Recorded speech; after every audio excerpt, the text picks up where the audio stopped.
नमस्कार दोस्तों, स्वागत है आप सभी का आपके अपने YouTube channel top study help में।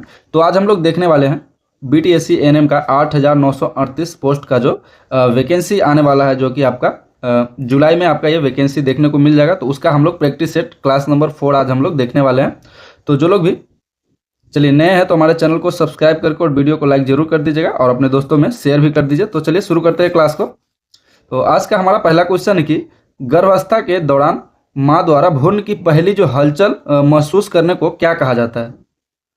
चलिए ऑप्शन को देखिए और फटाफट बताइए कि क्या होगा इसका सही जवाब। कि गर्भावस्था के दौरान जो है कि माँ का भ्रूण की पहली हलचल यानी कि फर्स्ट फेटल मूवमेंट जो होता है वो महसूस करने को क्या कहा जाता है।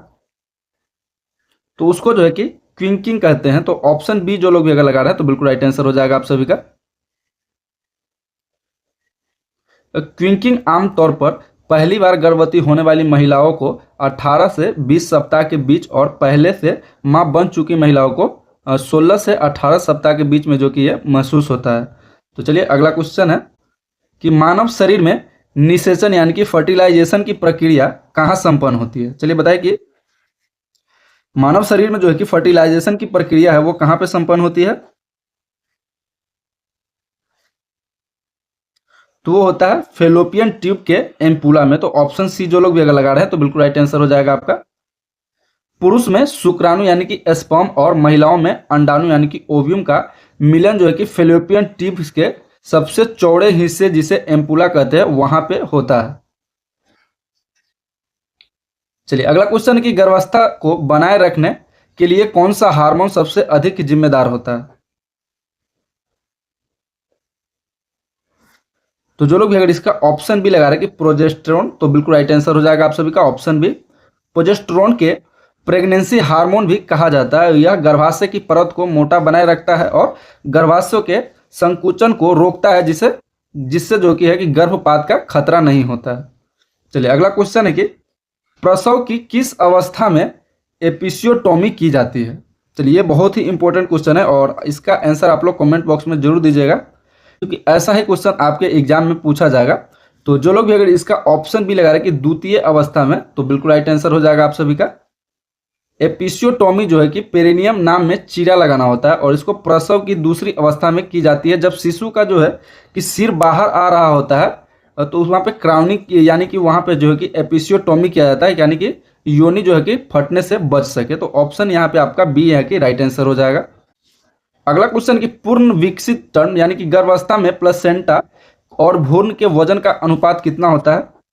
और ये क्वेश्चन हम आपको बार बार कितना बार करवा चुके हैं। तो चलिए आप लोग इसका आंसर कमेंट बॉक्स में जरूर बताइएगा। तो जो लोग भी इसका अगर ऑप्शन बी लगा रहे कि 1/6, तो बिल्कुल राइट आंसर हो जाएगा आप सभी का, क्योंकि जन्म के समय जो कि सामान्य शिशु का वजन लगभग 3 किलो यानी कि 300 ग्राम और प्लेसेंटा का जो वजन होता है लगभग 500 ग्राम होता है, इसलिए इनका अनुपात जो है कि 1/6 माना जाता है। अगला क्वेश्चन है कि प्रसव के बाद पहले 1 से 4 दिनों तक योनि से निकलने वाले लाल रंग को स्राव को क्या कहते हैं। चलिए क्वेश्चन को अच्छे से आप लोग पढ़िए कि प्रसव के जो बाद है पहले 1 से 4 दिनों तक योनि से निकलने वाले लाल रंग के स्राव को क्या कहते हैं।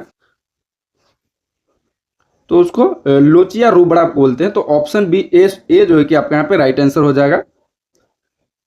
प्रसव के बाद पहले 4 दिन तक निकलने वाला चमकीला लाल स्राव यानी कि जो ब्लड होता है वो लोचीला रूबड़ा कहलाता है, जो कि 5वें से 9वें दिन तक पीला, इसके बाद गुलाबी लोचिया सेरोसा और 10वें से 15वें दिन तक वो सफेद हो जाता है, तो उसे अलवा निकलता है। तो ऑप्शन बी जो ए है कि आपका राइट आंसर हो जाएगा यहाँ पे। चलिए अगला क्वेश्चन है कि एलेक्पीसिया के इलाज में दी जाने वाली मैग्नीशियम सल्फेट यानी कि MgSO4 की विषाक्तता होने पर एंटीटोड क्या दिया जाता है। तो एलेक्पीसिया के इलाज में दी जाने वाली जो मैग्नीशियम सल्फेट की जो विषाक्तता होता है वहां पे एंटीटोड आपका कैल्शियम ग्लूकोनेट दिया जाता है। तो ऑप्शन बी जो है कि आपका यहाँ पे राइट आंसर हो जाएगा। यदि MgSO4 की मात्रा शरीर में ज्यादा हो जाए तो मरीज की सांस रुकने का खतरा रहता है। इसका प्रभाव जो है कि तुरंत खत्म करने के लिए 10% कैल्शियम ग्लूकोनेट का इंजेक्शन यानी कि नस में वो दिया जाता है। अगला क्वेश्चन कि सामान्य प्रसव यानी कि नॉर्मल लेबर में सबसे पहले गर्भाशय ग्रीवा का फैलाव कितना होना चाहिए। तो ये जो है कि आपका 10 सेंटीमीटर तक फैला होना चाहिए। तो ऑप्शन सी जो है कि आपका यहाँ पे राइट आंसर हो जाएगा। प्रसव की पहली अवस्था यानी कि फर्स्ट स्टेज तक पूरी तब मानी जाती है जब सर्विक्स यानी कि पूरी तरह से यानी योनि 10 सेंटीमीटर तक खुल जाता है और जिससे शिशु का सिर बाहर आ सके। चलिए अगला क्वेश्चन है कि माँ का निकाला हुआ स्तन का जो दूध होता है वह सामान्य कमरे के तापमान पर कितने समय तक सुरक्षित रखा जा सकता है? तो 4 से 6 घंटे तक सुरक्षित रखा जा सकता है। तो ऑप्शन बी जो है कि आपका यहाँ पे राइट आंसर हो जाएगा। यदि कामकाजी माँ अपना दूध निकालकर कटोरी या बोतल में रखती है तो वह कमरे के तापमान पर 4 से 6 घंटे और फ्रिज में यानी कि रेफ्रिजरेटर में आपको ये 24 घंटे तक सुरक्षित रहता है। चलिए अगला क्वेश्चन है कि नवजात शिशु का जन्म के समय का वजन किस उम्र में दोगुना हो जाता है? चलिए ये बहुत इंपॉर्टेंट क्वेश्चन है, आप लोग इसको अच्छे से रट जाइए कि नवजात शिशु का जो जन्म के समय का वजन होता है वो किस उम्र में दोगुना हो जाता है यानी कि डबल हो जाता है। तो वो हो जाता है 5 से 6 महीने में। तो ऑप्शन बी जो है कि आपके यहाँ पे राइट आंसर हो जाएगा। एक स्वस्थ बच्चे का जो वजन है वो 5 से 6 महीने की उम्र के वजन के दोगुना यानी कि डबल, और 1 साल के बाद 1 साल यानी कि 12 महीने की उम्र वह 3 गुना हो जाता है यानी कि ट्रिपल हो जाता है। अगला क्वेश्चन है कि शिशु के जन्म के बाद पहले 24 घंटे के भीतर जो गाढ़ा हरा और चिपचिपा मल निकलता है उसे क्या कहते हैं? तो उसे मोकोनियम कहते हैं। तो ऑप्शन बी जो है कि आपके यहाँ पे राइट आंसर हो जाएगा। नवजात शिशु द्वारा पराजित किया गया पहला मल यानी कि स्टूल मेकोनियम कहलाता है। यह गहरे हरे या काले रंग का होता है और इसमें एम्नियोटिक द्रव, बाल और कोशिकाएं होती है। चलिए अगला क्वेश्चन है कि जन्म के समय नवजात शिशु के सिर पर हड्डियों के ऊपर एक सूजन आ जाती है जो सूचर लाइन को पार कर जाती है, तो इसे हम क्या कहते हैं?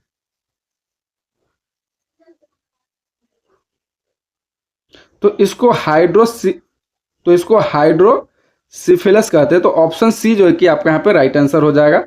योनि से जन्म के बाद दबाव के कारण जो है कि शिशु के सिर पर तरल पदार्थ जमा हो जाता है जिसे कैपुट एक्सीडेंटम कहते हैं। यह सूजन हड्डियों को जोड़ यानी कि शूटर लाइन को पार कर जाती है और वह 2-3 दिन में खुद ठीक हो जाती है।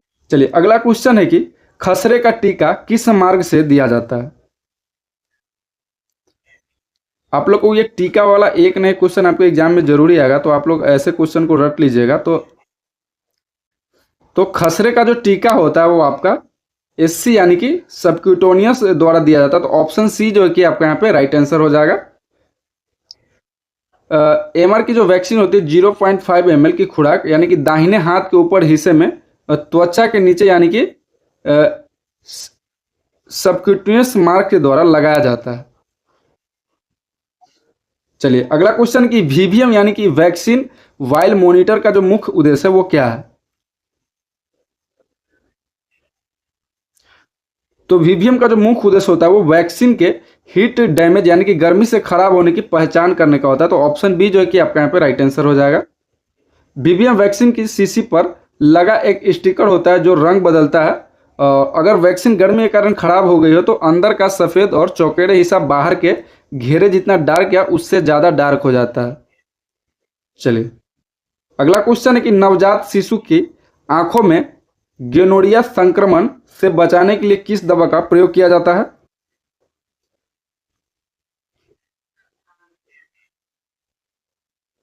तो ये दवा यूज किया जाता है अजिथ्रोमाइसिन आइटमेंट का। तो ऑप्शन बी जो है कि आपका यहाँ पे राइट आंसर हो जाएगा।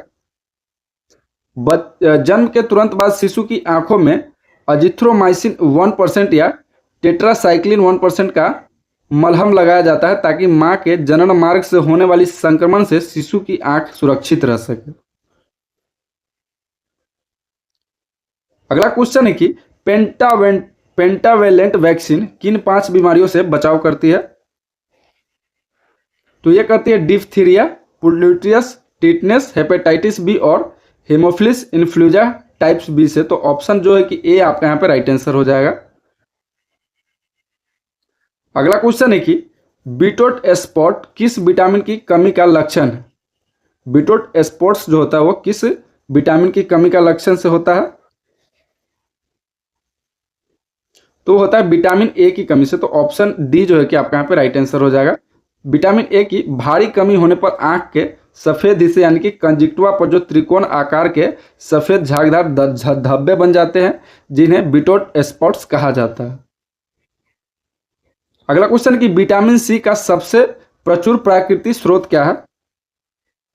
चलिए, बहुत ही इजी क्वेश्चन है, तो आप लोग इसको कमेंट में जरूर बताइए कि क्या होगा इसका राइट आंसर। तो ये जो है विटामिन सी आपका खट्टे फलों में पाया जाता है, तो ऑप्शन सी यहाँ पे राइट आंसर हो जाएगा आपका। सबसे ज़्यादा खट्टा यहाँ पे आंवला होता है, तो ऑप्शन सी यहाँ पे राइट आंसर होगा।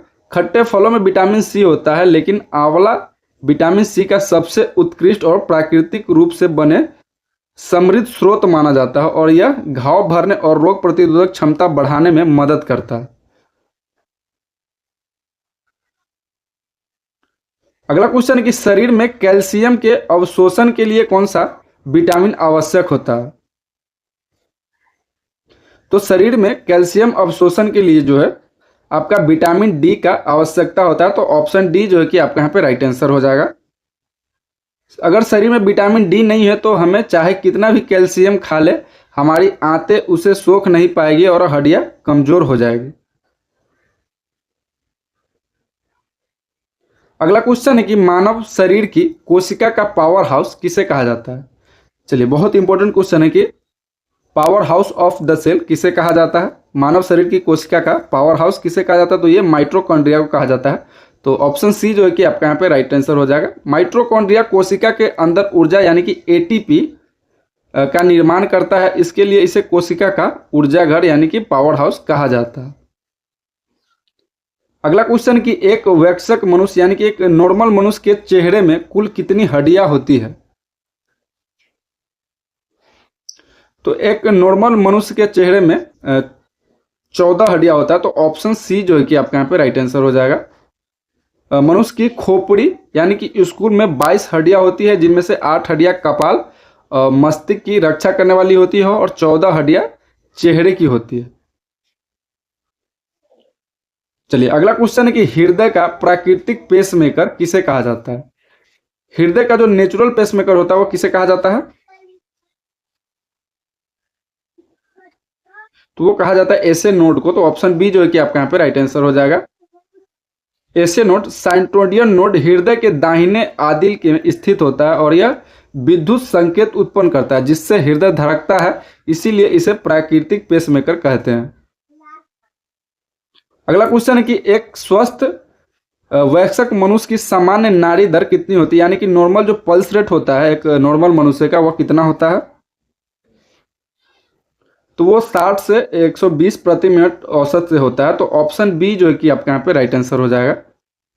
वयस्कों में आराम की स्थिति में नाड़ी दर 60 से 100 बीट्स प्रति मिनट होती है, और 60 से कम होने वाले ब्रेडियोकार्डियो के 100 से अधिक होने के टैकीकार्डिया कहा जाता है। अगला क्वेश्चन है कि मानव शरीर का सबसे बड़ा अंग कौन सा है?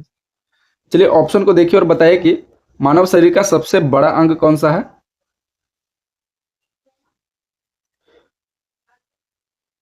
तो मानव शरीर का जो सबसे बड़ा अंग है वो त्वचा हो जाएगा, तो ऑप्शन बी आपका यहाँ पे राइट आंसर हो जाएगा। यदि सबसे बड़ी ग्रंथि अगर पूछा जाए तो यह आंतरिक अंग पूछा जाए तो वह लीवर हो जाएगा, लेकिन पूरे शरीर का सबसे बड़ा अंग अगर पूछा जाए तो वह त्वचा हो जाएगा। आप लोग इस क्वेश्चन को अच्छे से याद रहे, इसमें कंफ्यूज मत होइएगा। चलिए, अगला क्वेश्चन कि मानव शरीर में ऑटोसोम्स गुणसूत्रों की जो संख्या होती है वो कितनी होती है? तो वो 22 जोड़ा होता है, 22 से 44 जोड़ा, तो ऑप्शन ए जो है कि आपका यहाँ पे राइट आंसर हो जाएगा। क्योंकि मनुष्य में कुल 23 जोड़े होते हैं और 46 गुणसूत्र होते हैं, इनमें से 22 जोड़े ऑटोसोम्स होते हैं जो शरीर के लक्षण तय करते हैं, और एक जोड़ा सेक्स क्रोमोसोम यानी कि एक्स और वाई होता है, जो कि लिंग यानी कि लिंग निर्धारण तय करता है। अगला क्वेश्चन है कि विश्व जनसंख्या दिवस कब मनाया जाता है? तो वर्ल्ड पॉपुलेशन डे जो है आपका 11 जुलाई को मनाया जाता है, तो ऑप्शन बी जो है कि आपका यहाँ पे राइट आंसर हो जाएगा। बढ़ती जनसंख्या की समस्याओं को प्रति जागरूकता फैलाने के लिए यह हर साल 11 जुलाई को विश्व जनसंख्या दिवस मनाया जाता है, और 8 मार्च को महिला दिवस और 5 जून को पर्यावरण दिवस मनाया जाता है। आप इन दोनों को भी याद रख लीजिएगा। अगला क्वेश्चन है कि मातृ मृत्यु दर की गणना जो है वो किस आधार पर की जाती है?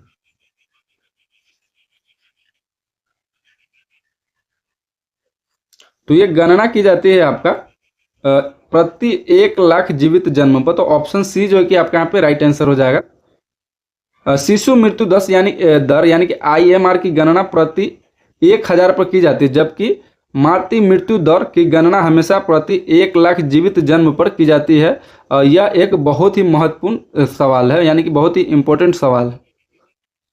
अगला क्वेश्चन कि पहाड़ी और आदिवासी क्षेत्रों में एक उप केंद्र यानी कि सब सेंटर कितनी जनसंख्या पर स्थापित किया जाता है? तो ये स्थापित किया जाता है 3000 की जनसंख्या पे। तो ऑप्शन बी जो है कि आपका यहाँ पे राइट आंसर हो जाएगा। और ये मैदानी क्षेत्र में जो है वो 5000 की जनसंख्या पे ओपन किया जाता है। अगला क्वेश्चन कि पोलियो की बीमारी का वायरस शरीर में किस रास्ते से प्रवेश करता है? तो पोलियो की बीमारी का जो वायरस होता है वो आपके मल मुख मार्ग के द्वारा प्रवेश करता है। तो ऑप्शन बी जो है कि आपके यहाँ पे राइट आंसर हो जाएगा। पोलियो का वायरस दूषित पानी और भोजन के माध्यम से पेट और आंतों में प्रवेश करता है और फिर तांत्रिक तंत्र पर हमला करके लकवा पैदा करता है। अगला क्वेश्चन है कि WIFS यानी कि weekly iron and folic acid कार्यक्रम के तहत किशोर किशोरियों को कौन सी गोली दी जाती है? चलिए ऑप्शन को देखिए और बताइए।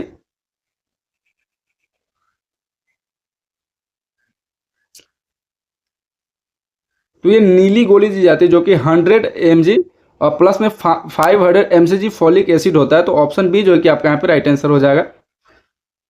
WIFS कार्यक्रम के तहत जो कि स्कूल जाने वाले 10 से 19 वर्ष के किशोरों को एनीमिया से बचाने के लिए सप्ताह में एक बार यानी कि आमतौर पर सोमवार को नीली यानी कि ब्लू गोली दी जाती है और गर्भवती महिलाओं को लाल गोली दी जाती है।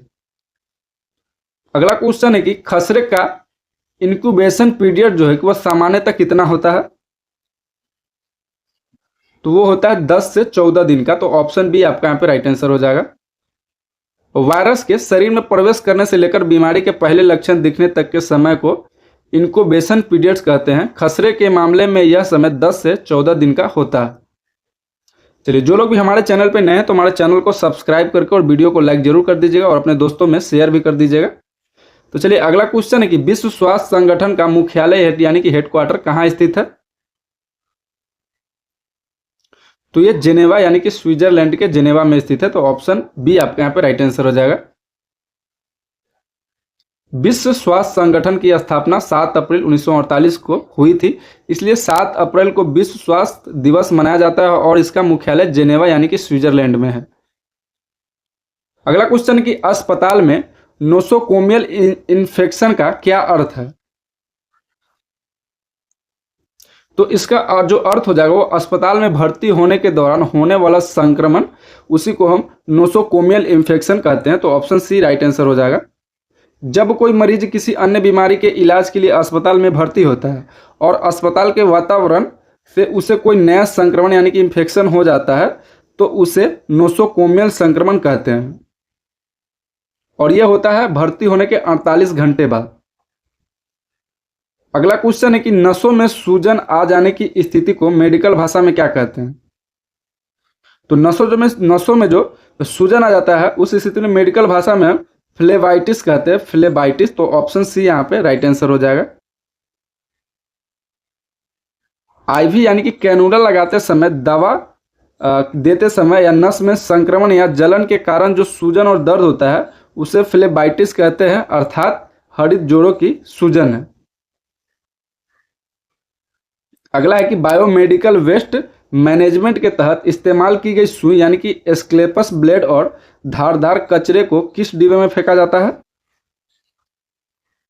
तो ये जो फेंका जाता है वो सफेद डब्बे में भी आता है जो कि पंचर प्रूफ कंटेनर होता है। तो ऑप्शन सी आपके यहाँ पे राइट आंसर हो जाएगा। सभी नुकीली और धारदार उपकरण जैसे सुई, ब्लेड जिससे कटने या चुभने का डर हो, उन्हें पारदर्शी सफेद पंचर प्रूफ डब्बे में डाला जाता है ताकि कचरा उठाने वाले को चोट न लगे। अगला क्वेश्चन है कि ऑटोक्लेविंग मशीन में उपकरणों को स्टरलाइज करने के लिए सामान्य तापमान और समय कितना रखा जाता है? तो ये जो रखा जाता है 121 डिग्री सेल्सियस और 15 से 20 मिनट के समय के लिए रखा जाता है। तो ऑप्शन बी जो है कि आपके यहाँ पे राइट आंसर हो जाएगा। ऑटोक्लेविंग यानी कि भाप द्वारा स्टरलाइजेशन सबसे बेहतरीन तरीका है। इसमें पानी की भाप का तापमान जो है कि आपका 121 डिग्री सेल्सियस रखा जाता है और उपकरणों को 15-20 मिनट तक इसमें रखा जाता है, जिससे सभी बैक्टीरिया और जीवाणु जो है कि वहाँ पे नष्ट हो जाते हैं। अगला क्वेश्चन कि दवा पिलाने के लिए उपयोग की जाने वाली एक चाय की चम्मच में कितने ml तरल लिक्विड आता है? तो एक चम्मच यानी कि एक चम्मच में कितने ml लिक्विड आता है? तो 5 ml आता है। तो ऑप्शन बी जो है कि आपका यहाँ पे राइट आंसर हो जाएगा। मेडिकल मापन में यह एक चाय की चम्मच में 5 ml होता है, जबकि एक बड़ी चम्मच में 15 ml होता है। महिलाओं में स्तन कैंसर यानी कि ब्रेस्ट कैंसर की जल्द पहचान के लिए सबसे प्रभावी और आसान तरीका कौन सा है?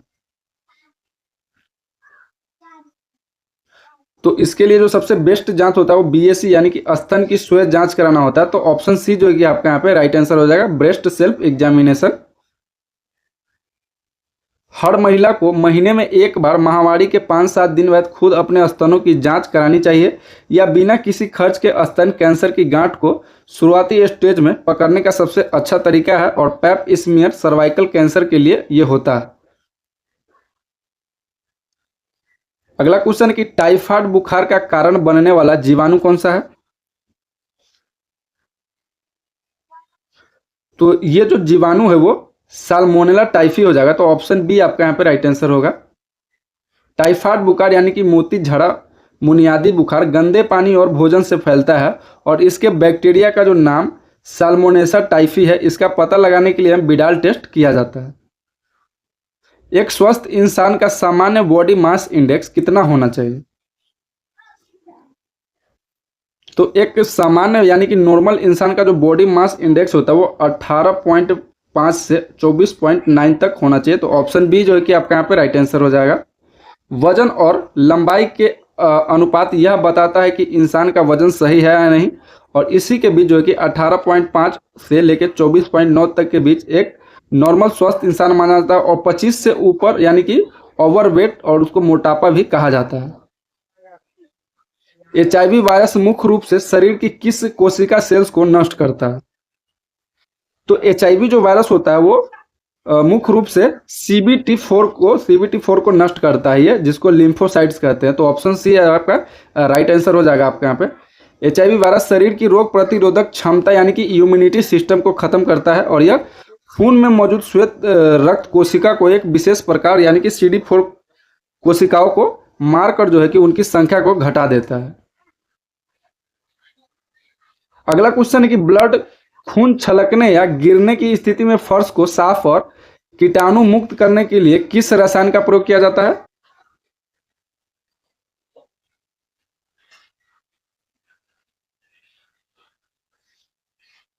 तो इसमें जो है कि आपका 1% सोडियम हाइपोक्लोराइड का प्रयोग किया जाता है। तो ऑप्शन सी जो है कि आपके यहाँ पे राइट आंसर हो जाएगा। अस्पताल में जो है कि HIV या हेपेटाइटिस जैसी बीमारियों से बचने के लिए अगर फर्श पर या खून या शरीर के कोई तरल गिर जाए तो उसे साफ करने के लिए हमेशा 1% सोडियम हाइपोक्लोराइड यानी कि ब्लीच सॉल्यूशन का इस्तेमाल किया जाता है। अगला क्वेश्चन कि कोल्ड स्पंजिंग का मुख्य उद्देश्य क्या है? तो कोल्ड स्पॉन्जिंग का जो मुख्य उद्देश्य होता है वो आपका शरीर का तापमान यानी कि बुखार को कम करना होता है। तो ऑप्शन ए जो है कि आपका यहाँ पे राइट आंसर हो जाएगा, शरीर का तापमान कम करना। जब मरीज को बहुत तेज बुखार होता है तो उसके शरीर के तापमान को जल्दी नीचे लाने के लिए सामान्य ठंडे पानी की पट्टियां रखी जाती है। अगला क्वेश्चन है कि शिशु को पूरक आहार किस उम्र में शुरू कर देना चाहिए? तो शिशु को जो पूरक आहार होता है वो 6 महीने पूरे होने पर उसको शुरू कर देना चाहिए। तो ऑप्शन बी जो है कि आपका यहाँ पे राइट आंसर है, और 6 महीने से पहले उसको माँ के दूध के अलावा बाहर का कुछ भी नहीं देना चाहिए। जैसे 6 महीने तक शिशु को केवल स्तनपान कराना चाहिए, और 6 महीने पूरा होने के बाद माँ के दूध के साथ साथ ऊपरी अर्ध ठोस आहार जैसे दाल का पानी, मसाला हुआ, केला देना शुरू कर देना चाहिए। अगला क्वेश्चन कि ओव्यूलेशन के बाद जो खाली हुए फॉलिकल से क्या बनता है जो प्रोजेस्टेरोन हार्मोन स्रावित करता है? तो ये जो करता है कॉपर्स एलिवंक्स करता है। तो ऑप्शन बी जो है कि आपका यहाँ पे राइट आंसर हो जाएगा। ओवरी से अंडे के बाहर निकलने के बाद जो बचा हुआ हिस्सा होता है वो पीले रंग के कॉपर्स ल्यूटियम में बदल जाता है। यह गर्भावस्था में के शुरुआती हफ्तों जब तक प्लेसेंटा नहीं बनता है तो ये प्रोजेस्टेरोन हार्मोन निकलकर गर्भ को सुरक्षित रखता है। अगला क्वेश्चन कि प्रसव के दौरान क्वाड्रुप्लेक्स का एक आपातकालीन स्थिति है और इसका मतलब क्या है। तो इसका जो मतलब होता है वो शिशु के जन्म से पहले गर्भनाल का योनि के बाहर आ जाना। तो ऑप्शन बी जो कि आपका यहाँ पे राइट आंसर हो जाएगा। जब पानी की थैली फटने के बाद बच्चे के सिर से पहले गर्भनाल यानी कि नाल खिसक कर योनि से बाहर आ जाता है तो इसे क्वाड्रुप्लेक्स कहते हैं, जिनमें बच्चे का सिर नाल को दबा देता है जिससे बच्चों को ऑक्सीजन रुक जाती है और मौत हो सकती है। अगला क्वेश्चन है कि एक सामान्य मासिक धर्म चक्र में रक्तस्राव की औसत मात्रा कितनी होती है, और ये बहुत इंपॉर्टेंट क्वेश्चन है, आप लोग इसको याद कर लीजिएगा अच्छे से। तो इसमें जो ब्लडिंग की औसत मात्रा होती है वो 30 से 80 ml तक की होती है। तो ऑप्शन बी जो है कि आपके यहाँ पे राइट आंसर हो जाएगा। महिलाओं में हर महीने होने वाले मासिक धर्म में औसत 30 से 80 ml यानी कि लगभग 35 से 50 ml खून निकलता है। यदि यह मात्रा 80 ml से अधिक हो जाता है तो इस बीमारी को मेनोरेजिया कहा जाता है।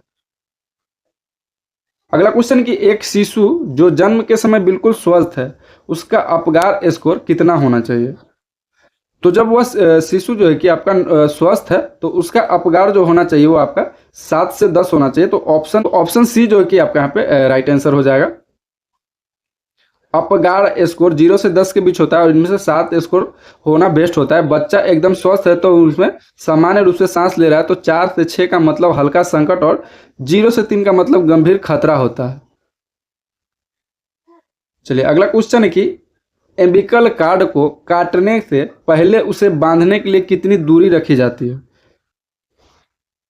तो एम्बिलिकल कोड को जो है कि काटने से पहले और उसे बांधने के लिए कितनी दूरी रखा जाता है, तो वो रखा जाता है नाभि से 2-3 सेंटीमीटर की दूरी। तो ऑप्शन बी जो है कि आपका यहाँ पे राइट आंसर हो जाएगा।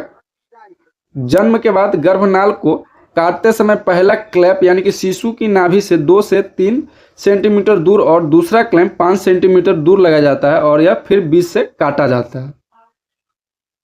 और आज का हमारा लास्ट क्वेश्चन है कि भारत में राष्ट्रीय ग्रामीण स्वास्थ्य मिशन यानी कि NRHM की शुरुआत किस वर्ष हुई थी, और इसका जवाब आप लोग को कमेंट बॉक्स में देना है। तो चलिए बताइए कि आज का क्लास आपको कैसा लगा। अगर अच्छा लगा हो तो वीडियो को लाइक कीजिएगा और ऐसे ही वीडियो पाने के लिए हमारे चैनल को सब्सक्राइब जरूर कर लीजिएगा। तो मिलते हैं आपसे अगले वीडियो में, तब तक के लिए जय हिंद जय भारत।